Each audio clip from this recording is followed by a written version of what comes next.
नमस्कार, आप देख रहे हैं न्यूज नेशन और मैं हूं आपके साथ चिराग सुखीजा। WPL 2024 में 17 मैच पूरे हो चुके हैं, लेकिन अभी भी ये क्लियर नहीं हो पाया कि कौन कौन सी टीमें आगे जाएंगी और कौन कौन सी टीमें बाहर हो जाएंगी। लेकिन एक चीज क्लियर है कि मुंबई इंडियंस प्लेऑफ के लिए क्वालिफाई कर चुकी है। शानदार जीत के बाद मुंबई इंडियंस ने प्लेऑफ के लिए क्वालिफाई कर लिया है। अब मुकाबले नंबर 18 की बारी है और ये मुकाबला खेला जाएगा गुजरात जायंट्स बनाम यूपी वॉरियर्स के बीच। अब दोनों ही टीमों की स्थिति पहले खराब थी, लेकिन धीरे धीरे करके इन दोनों टीमों की स्थिति जो है अच्छी जरूर हुई है, लेकिन यहां पर लड़ाई होने वाली है आर पार की।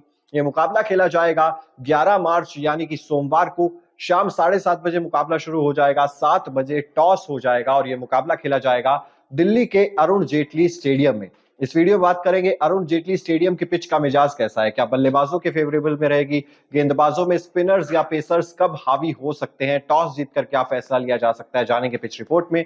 उसके बाद बात करेंगे दोनों टीमों के चेंजेस की, क्या कुछ बदलावों के साथ उतर सकती हैं दोनों टीमें। इसके बाद बात करेंगे संभावित प्लेइंग 11 कैसी हो सकती है।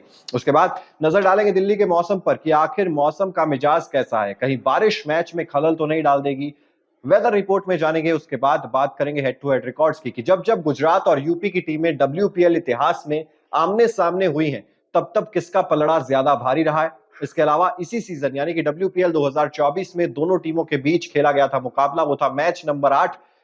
वो खेला गया था बेंगलोर के M चिन्नास्वामी स्टेडियम में। उस मुकाबले में क्या हुआ था उसका स्कोर कार्ड भी आपको दिखाएंगे। इसके अलावा लास्ट में बात करेंगे दोनों टीमों के मजबूत पक्ष क्या है और दोनों टीमों की कमजोरियां क्या है। तो इस वीडियो को एंड तक जरूर देखिएगा, इस मैच से जुड़ी लगभग हर जानकारी आपको इस वीडियो में मिल जाएगी। इसके अलावा कमेंट बॉक्स में भी बताइएगा कि यूपी या फिर गुजरात आपके हिसाब से कौन जीतने वाला है WPL का मैच नंबर 18। तो चलिए अब बिना किसी देरी के सीधे नजर डालते हैं दिल्ली की पिच रिपोर्ट पर। अरुण जेटली स्टेडियम की पिच से बल्लेबाजों को मदद मिलती है। पहली पारी में नई गेंद से पेसर्स को सहायता मिलती है और दूसरी पारी में स्पिनर्स हावी नजर आते हैं। टॉस जीतने वाली कप्तान यहां पहले बल्लेबाजी करने का फैसला कर सकती है। दिल्ली का मैदान छोटा है और यहां की आउटफील्ड काफी तेज है और इस मैदान में अभी तक ट्रैक रिकॉर्ड भी ऐसा ही नजर आया कि जो भी कप्तान टॉस जीतती है पहले बल्लेबाजी करने का ही फैसला करती है और गोली की स्पीड से यहां पर गेंद जाती है आउटफील्ड में। बस आपको टाइम करने की जरूरत है गेंद को और गेंद सीमा रेखा के पार हो जाती है और इसी वजह से यहां पर रन्स बनाना काफी ज्यादा आसान हो जाता है। एक हाई स्कोरिंग मुकाबला भी हमें यहां पर देखने को मिल सकता है। गुजरात जायंट्स पहले से काफी ज्यादा बेहतर स्थिति में अभी नजर आ रही है। अब कौन होंगे वो खिलाड़ी, कौन सी प्लेयर्स ऐसी होंगी जो रन्स बना सकती हैं, उसके लिए आइए नजर डालते हैं गुजरात जायंट्स बनाम यूपी वॉरियर्स की संभावित प्लेइंग 11 पर।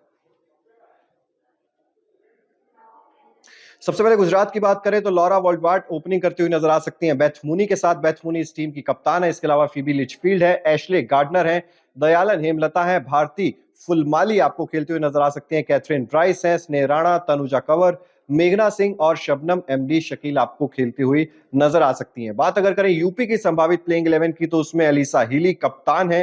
इसके अलावा किरण नवगिरे हैं, इसके अलावा ताहिलिया मैकग्राथ है, ग्रेस हैरिस है, श्वेता सहरावत, दीप्ति शर्मा, पूनम खेमनार, सोफी एकलस्टन, गौहर सुल्ताना, साइमा ठाकुर और राजेश्वरी गायकवाड़ इस टीम में मौजूद है। तो ये तो बात हो गई दोनों टीमों की संभावित प्लेइंग 11 के बारे में। अगर बात करें मौसम की तो मौसम गुड न्यूज ये है कि बारिश के ज्यादा चांसेस यहां पर है नहीं। 1% रेन चांसेस बताए गए हैं, यानी कि बारिश की वजह से मैच प्रभावित नहीं होगा। पूरे 40 ओवर का गेम हमें देखने को मिल जाएगा। नतीजा आएगा तो फिर यहां से दोनों ही टीमों के लिए, क्योंकि ये मैच जरूरी है, तो दोनों ही टीमें चाहेंगी इस मुकाबले को जीतना। लेकिन इतिहास कहता है कि एक टीम का पलड़ा काफी ज्यादा भारी है। अगर बात करें यहां पर हेड टू हेड रिकॉर्ड्स की तो यूपी वॉरियर्स और गुजरात जायंट्स के बीच अब तक WPL इतिहास में कुल 3 मैचेस खेले गए हैं और तीनों के तीनों मैचेस यूपी वॉरियर्स जीतने में कामयाब रहा है। गुजरात जायंट्स ने अभी तक यूपी वॉरियर्स को नहीं हराया है। 2 मुकाबले खेले गए थे WPL 2023 यानी कि पिछले सीजन में, और एक मुकाबला इसी सीजन में खेला गया था जो था मैच नंबर 8। वहां पर भी यूपी वॉरियर्स ने गुजरात जायंट्स को एक आसान सी हार थमा दी थी, जिस वजह से यूपी वॉरियर्स की team head to head records में आगे है और यूपी वॉरियर्स का पलड़ा थोड़ा सा ज्यादा भारी नजर आता है गुजरात जायंट्स की कंपेयर में देखेंगे। लेकिन पिछले मुकाबले में अगर आप देखें गुजरात जायंट्स अच्छा खेलती हुई भी नजर आई है, जिस वजह से गुजरात जायंट्स के चांसेस भी बन जाते हैं। अब अगर बात करें उस मुकाबले की WPL 2024 match number 8, score card आपके सामने है। यूपी वॉरियर्स और गुजरात जायंट्स के बीच ही ये मुकाबला खेला गया था। यूपी वॉरियर्स ने टॉस जीतकर गुजरात जायंट्स को पहले कहा था आप बल्लेबाजी कीजिए। 20 ओवर में सिर्फ 142 रन ही बना पाई थी गुजरात की टीम, जिसमें फीबी लिचफील्ड ने 35 रन बनाए थे।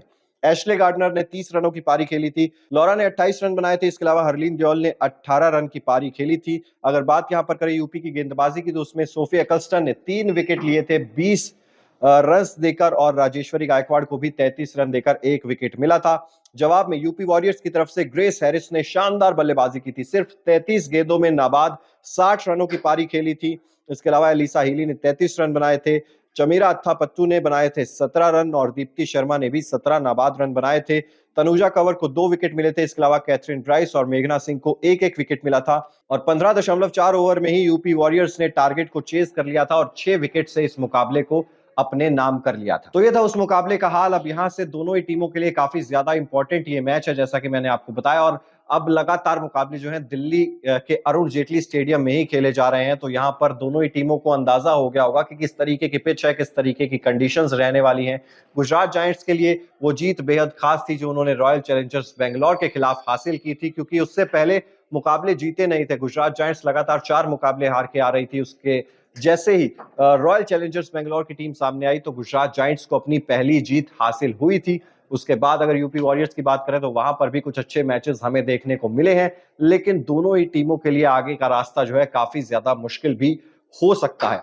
अब अगर बात करें बल्लेबाजी की तो टॉप ऑर्डर जो है गुजरात जायंट्स का वो काफी ज्यादा मजबूत नजर आता है, चाहे वो लॉरा हो या फिर उसके अलावा जो बल्लेबाजी करने के लिए आती हैं वो भी काफी ज्यादा इंपॉर्टेंट प्लेयर हैं गुजरात जायंट्स के लिए। बेथ मुनी कप्तान है, उनकी ओपनिंग करती हैं और इसी वजह से दोनों पर काफी ज्यादा दारोमदार रहता है। लेकिन उसके बाद के जो बल्लेबाजी क्रम है, जो मिडिल ऑर्डर है गुजरात जायंट्स का, वो कहीं ना कहीं काफी ज्यादा कमजोर नजर आता है। अगर दूसरी गेंदबाजी आएगी गुजरात जायंट्स की तब कहीं ना कहीं ज्यादा सिक्योर टीम महसूस करेगी, जिस वजह से टॉस काफी ज्यादा इंपॉर्टेंट हो जाता है इस वाले मुकाबले के लिए भी।